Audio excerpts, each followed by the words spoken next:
Shalini Bharadwaj. You all are watching ITV Networks Medically Speaking. In our last episode, we discussed about the impact of second wave of COVID-19 on India. And today we are going to discuss about the impact of COVID-19 on diabetic patients. We have with us on our panel Dr. Nikhil Tandon, who is a senior and head of the department endocrinology at All India Institute of Medical Sciences. Sir, welcome to Medically Speaking. We have with us Dr. Pankaj Agarwal, who is a senior endocrinologist. And we have with us Dr. Ashok Jhingan, who is a chairman of Delhi Diabetic Research Center. Sir, welcome to Medically Speaking. Sir, my first question goes to Sir Dr. Nikhil. Sir, what is the commonest form of diabetes? Commonest form of diabetes globally in here will be what previously was called non-insulin dependent diabetes and what we today call is type 2 diabetes. Maybe 85% or even more of all people with diabetes have this particular disease, which in earlier years used to be starting in the 30s, 40s or 50s and was invariably associated with being overweight and invariably responded to oral medication. The part about responding to oral medication still remains very much intact, but unfortunately, the age at which it is starting to appear in our population has progressively become less and less with passage of time, so much so that even people in their late teens have now started developing this particular problem. Sir, why Indians are so much prone to diabetes? Again, I think you need a little bit of a historical context for that. There's a very often repeated study or an editorial from the journal called Lancet. Now, people are now familiar with the name Lancet because of COVID. Lots of papers come there, which in 1907, that's about 115 years ago, said what gout is to the aristocracy of Britain, diabetes is to the aristocracy of India, suggesting that this is a disease of the affluent, the disease of the rich, the disease of people who ate and put on weight, right? Over a period of time, that has clearly changed, right? With improvement in development indices, a disease which seemed to have been restricted to the extreme right of the socioeconomic curve has now spread across. We possibly have a genetic predisposition. We were not exposed to an environment or eating habits or lack of exercise before. Now that we are possibly with the same genetic exposure also getting adverse environmental exposure, the disease is becoming progressively commoner. It is, by putting on weight, eating the wrong food and exercising very less, people who are predisposed are obviously getting this disease. Dr. Jhingan, sir, what are the common symptoms of diabetes? That's a very good question because many people are not aware. So the commonest symptoms are excessive thirst, excessive urination, excessive appetite, or and then the loss of weight. These were the four things which were quite common earlier, but now so many people are coming with the symptoms, which is a fatigue, excessive tiredness, weakness, letharginess, sometimes itching all over the body. And many times, that's why we always say it's a silent disease because people, they are not having any symptom. They are going for some executive health checkup, or those people are going abroad and then they get a examination, routine examination, it is seen. But generally, large number of the people who are hypertensive, people who are overweight and obese, as Dr. Nikhil Tandon has said, they all are prone to develop a diabetes, and these symptoms are quite common many times in the males and the females, itching at the private parts. That's one of the important manifestation by which the person goes for a investigation, and then it is found that he or she is having a diabetes. So these are the various symptoms are there. Other symptoms, like many a time the young girls who got married, they are not getting pregnancy, or they are having a frequent abortions. Then when they get an investigation, then it comes to know that they are having a diabetes. So these are the various manifestations of this disease, but classically those four symptoms which are there: excessive thirst, excessive urination, hunger, and at the same time loss of weight. Sir, what are the common types of diabetes are there? I think as Dr. Nikhil London has said very clearly, there is a type 2 diabetes, which is about 85%. Then there is a type 1 diabetes, which is about, we can say about 10% of the patients are there. Then, of course, there are the different type, but classically, then third variety is the gestational diabetes. And then again comes the nutritional which is seen in Odisha, and that pancreatic diabetes. These are the different type of the diabetes are there. But classically, or when we say three main classical groups are there: type 1, type 2, and gestational diabetes, which is again becoming a very common nowadays. Dr. Pankaj, sir, India has an estimated 77 million people with diabetes, which makes India second most affected in the world after China. What is the reason behind it, sir? Yes, this is a real big issue for us Indians. And at one time, we used to top the list in the world. We were said to have the maximum number of diabetics all over the world. Now China is heading this list. So it's unfortunate to be on the top. The reason has been mentioned by Dr. Nikhil that we are genetically predisposed, that is one, but we were genetically predisposed for pretty long period of time. What happened in recent years that it has manifested in terms of diabetes is our change in lifestyle. With modernization, with urbanization, we change from our active lifestyle to stress living, we change to our sedentary lifestyle, mental stress, superseded by these, like in this COVID era, the infection at the top. So all these things are basically bringing this problem earlier in our life and increasing its incidence. As Dr. Jhingan has said, I wish to phrase the same thing in a different language. The commonest symptom of diabetes is having no symptom. So most of our cases are asymptomatic. Probably there was lots of patients we were having initially as well, which were undiagnosed. Now with improved diagnostic techniques and more awareness about the disease, we are detecting quite a good number of those patients which were previously undetected. So genetical predisposition, our change in lifestyle, superseded by mental stress, and if at all there is any physical stress in terms of infections and other things, then that has led to the increased prevalence of diabetes in India, especially in recent days.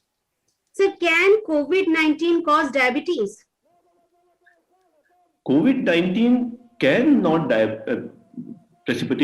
cannot cause diabetes by itself. Basically, it is with any stress, physical, mental, in terms of any injury, in terms of any infection. Like pregnancy is a stress on the body, so it predisposes likelihood of diabetes. Similar is the way with COVID.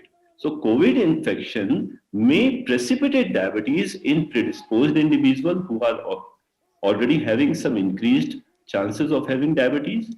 Secondarily, being a more precipitous form, more a severe form of infection in some individuals, it imposes a severe stress. We use some agents like glucocorticoids to prevent certain complications of this infection in many individuals. The use of those glucocorticoids also increases likelihood of having this diabetes.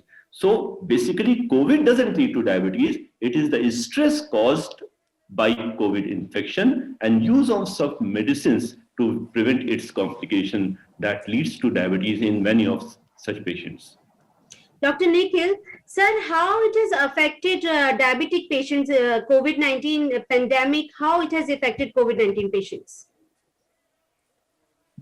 I think this is an important message we have to communicate, and thank you for asking. So I think, what Dr. Pankaj Agarwal said, that if I have a tendency towards diabetes or have pre-diabetes, infections will then cause unmasking of that diabetes, that becomes better. That's one side of the story.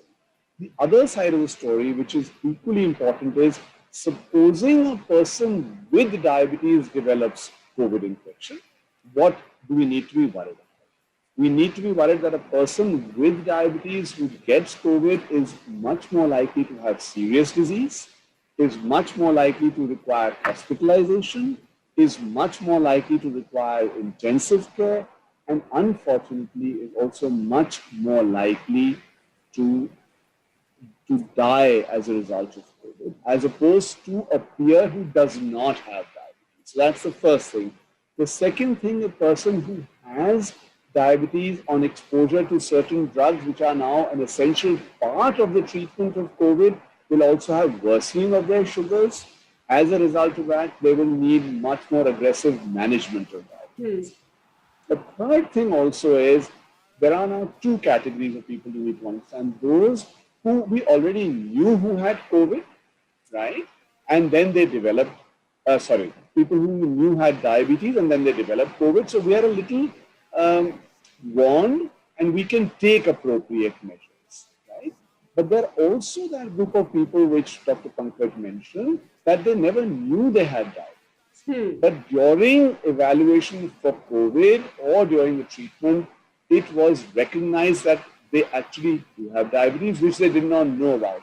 That is an even more dangerous subgroup because they may not get even treated appropriately because you never knew that they had diabetes. So the plea to everybody is, if you have diabetes, stay well controlled, because then your likelihood of catching the infection becomes less and your doctors will be able to treat you much better. And for the doctors, the message is that anybody who comes to you with COVID, please measure the blood sugar even if they are not known to have diabetes, because you may have an previously unknown person with diabetes.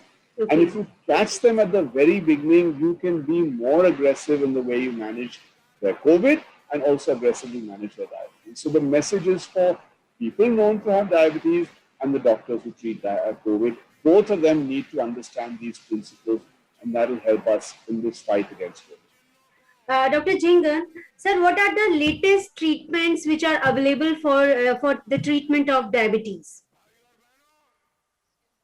Of diabetes, there has been a much now improvement, but the basic thing remains that the lifestyle change. Because as Dr. Pankaj said very clearly, and Dr. Nikhil Tandon also very well stressed about that, the change in lifestyle. So the diabetes is a lifestyle disease. Genetic background gets precipitated with the environmental factors like change in food habits, change in lifestyle, that means sedentary lifestyle, and then it gets aggravated because of a physical and a mental stress. So coming to the diet part, there has been the same thing that the diet has to be a balanced diet. There is nothing like a diabetic diet, but that this to be a balanced diet which will help him. Most important part all over the world today is, and what was I think the main fear is that the large number of those people who are pre-diabetic, they will get converted into diabetic. So it's just 7 to 10% of a weight loss. That's a main criteria, and that can only happen with the exercise. So exercise is a very important part of the treatment strategy. 50 minutes of a regular exercise is to be done. Then comes the oral medications. There had been a paradigm shift in the management part. There has been a different type of the class of the drugs. Now there are very good drugs have come, which have a good control, but there is again a limitation on the part of each group. So now we have plenty of drugs looking after the various pathways by which the diabetes happen. And these drugs are quite effective.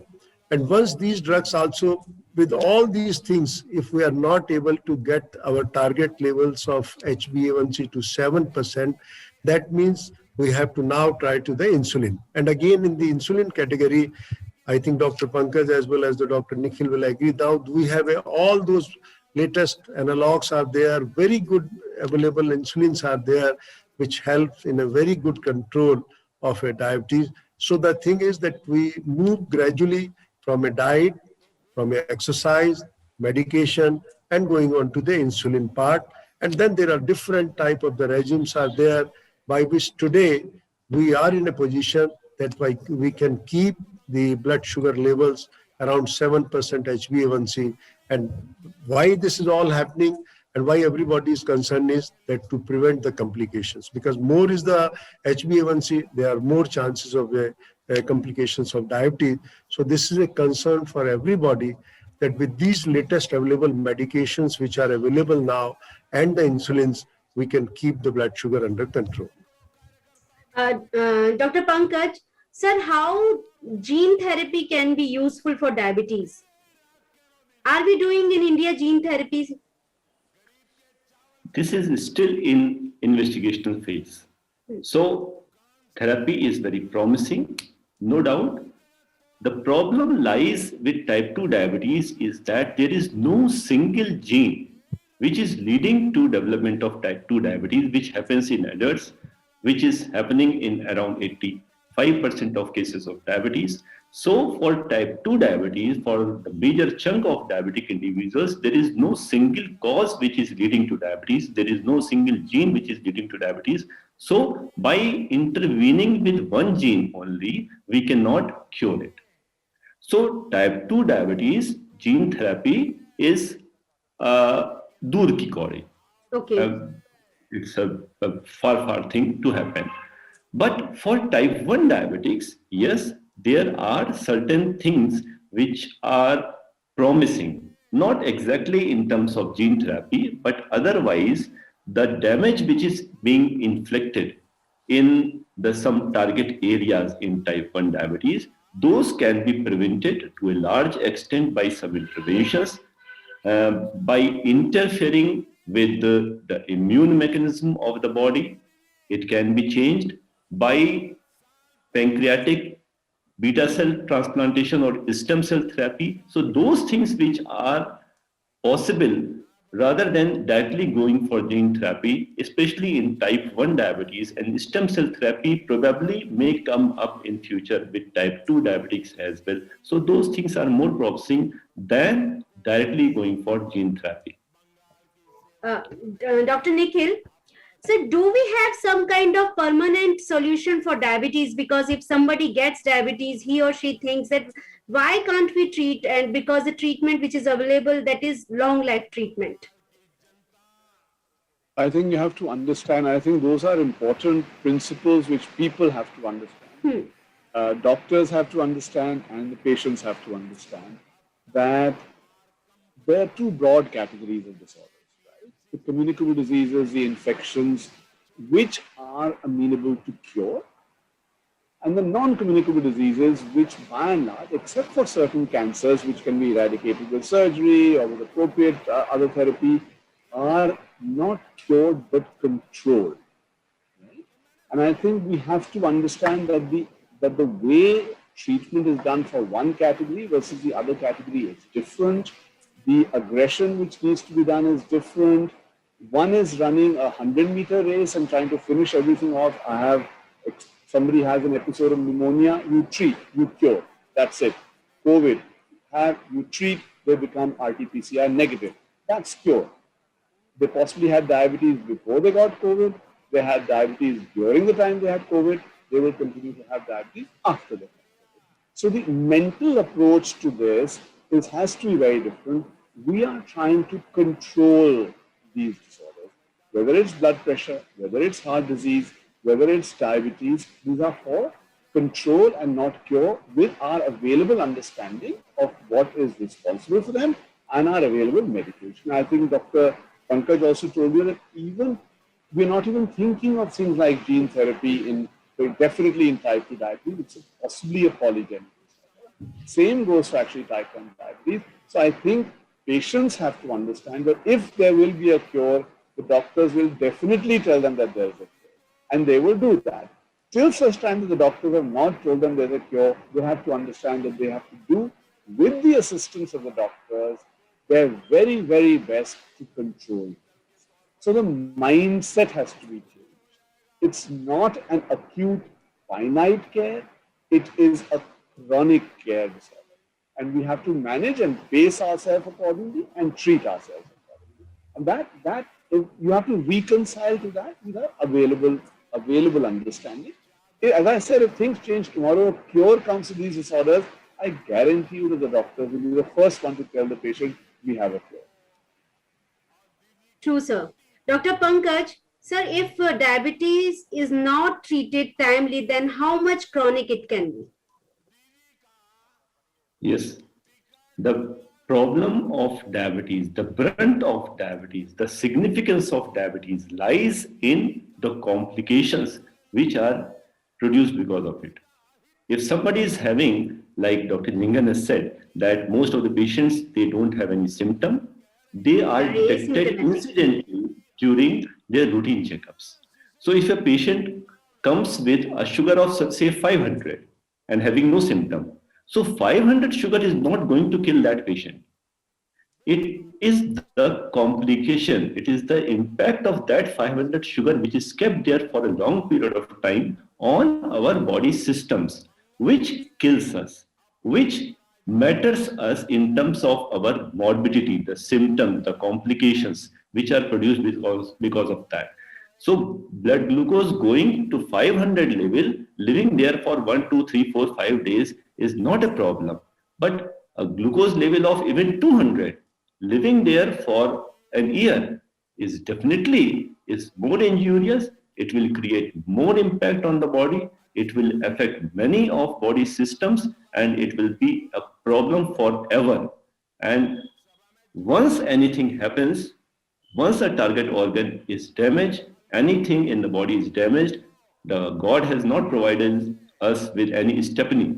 So we have got only 2 wheels in our motorcycle and we have to live with that.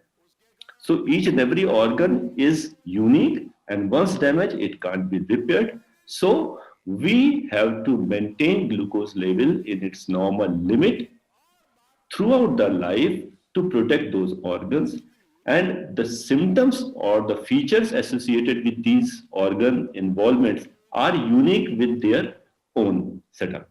Like for eyes, it will be blurring of vision, reduction in visual capacity, acuity, and blindness at the end. With kidneys, reduced urine formation, swelling over the body, and then later on kidney failure. With nerves, feeling of burning, sensation of cold, not feeling anything, sense of ants crawling on the feet, pin pricking sensation, and later on developing frequent ulcerations and gangrene and leading to amputation of limb. With heart, pain, breathlessness, heart attack.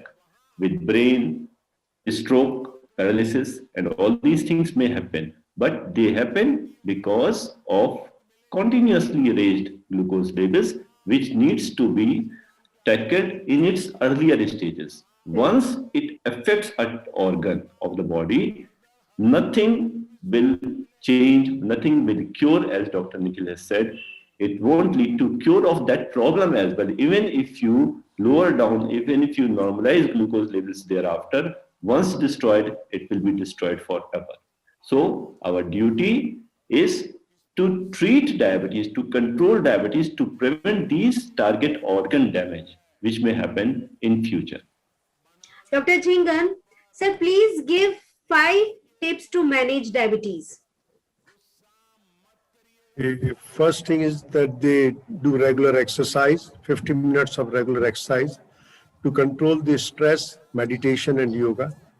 About the diet part, you must do a regular sort of a balanced diet. There is nothing like a diabetic diet. There is nothing like a diabetic atta or anything like that. And of course, no diabetic sweets and all that. So then the diet is the same. The third is the regular intake of medicine. That's very important. Fourth is a regular monitoring. I think everybody insists on that. There are patients who are just doing the blood sugar once in like that, and then they don't know what is the status of that. So regular monitoring is the key to the successful management of a diabetes.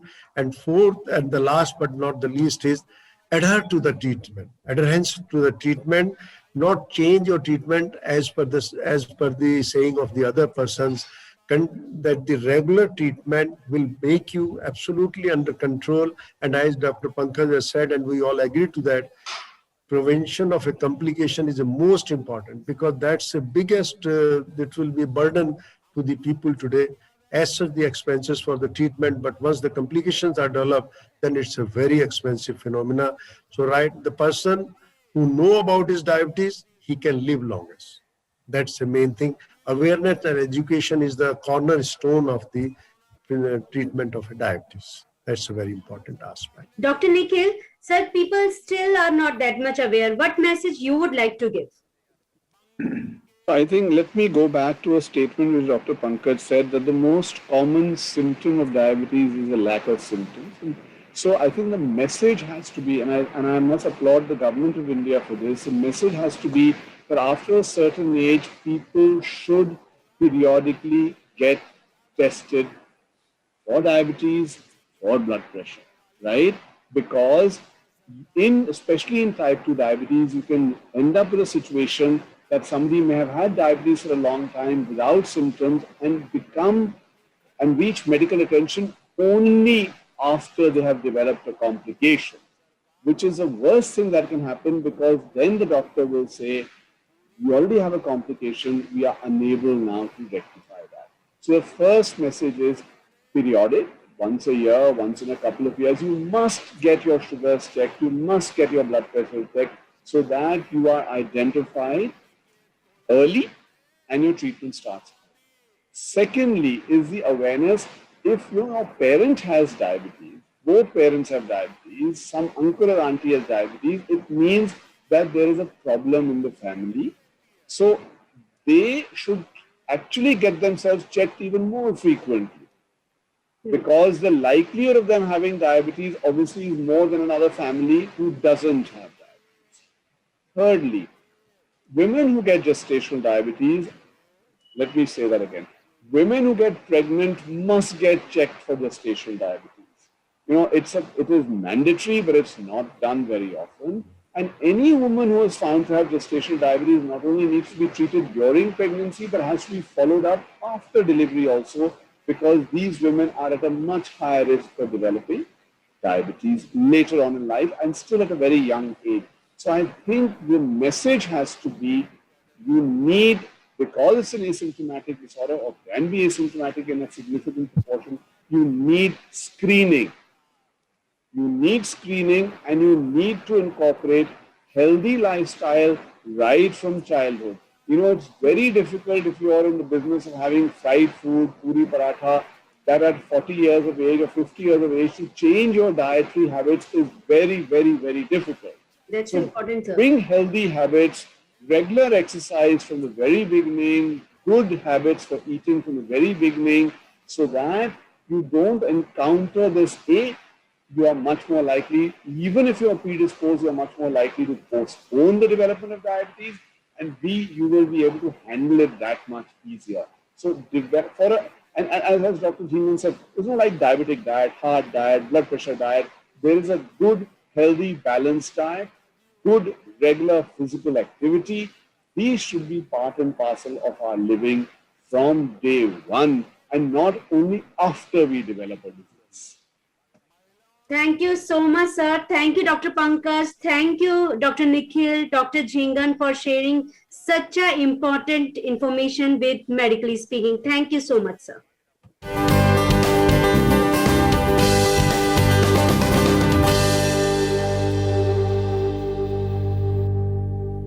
For more such videos, subscribe to the NewsX YouTube channel, hit the bell icon.